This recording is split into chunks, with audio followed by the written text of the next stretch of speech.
Bonjour, je suis Aude Robert et je suis ingénieure de recherche de l'Université Paris-Saclay dans une unité INSERM mixte du coup de recherche avec l'Université Paris-Saclay à Gustave Roussy, dans une équipe dirigée par Medicaled.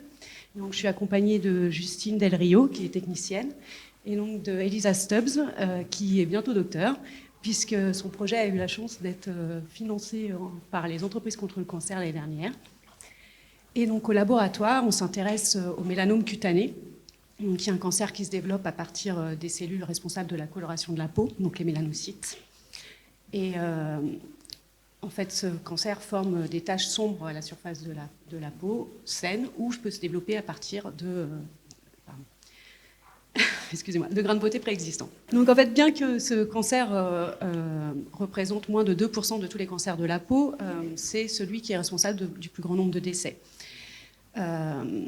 Et une des raisons, c'est finalement qu'il est capable de se propager à d'autres organes, c'est-à-dire ce qu'on appelle la formation des métastases. Et donc la question qu'on se pose au laboratoire, c'est comment une cellule qui est localisée dans la peau, une cellule tumorale dans la peau, va pouvoir se déplacer, migrer vers des organes distants, comme par exemple les poumons, afin de les envahir et de les coloniser.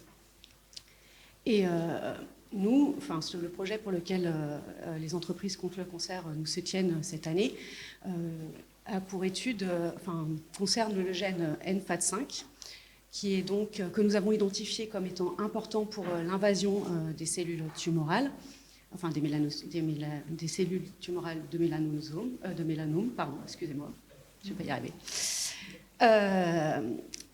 En fait, quand on supprime ce gène, les cellules elles perdent leur capacité invasive. Alors le souci, c'est que NFAT5, c'est ce qu'on appelle un facteur de transcription. C'est-à-dire que son expression régule d'autres gènes.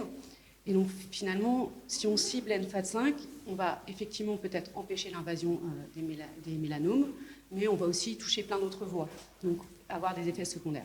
Et c'est pourquoi ce projet en fait, vise à identifier des gènes qui sont régulés par NFAT5, impliqués dans le développement des métastatiques des mélanomes. Et du coup, ce projet devrait nous permettre, premièrement, de mieux comprendre la progression tumorale du mélanome et, dans un deuxième temps, d'identifier des cibles thérapeutiques pour le traiter. Voilà. Merci, et je remercie donc les entreprises contre le cancer qui soutiennent notre équipe maintenant depuis 2 ans.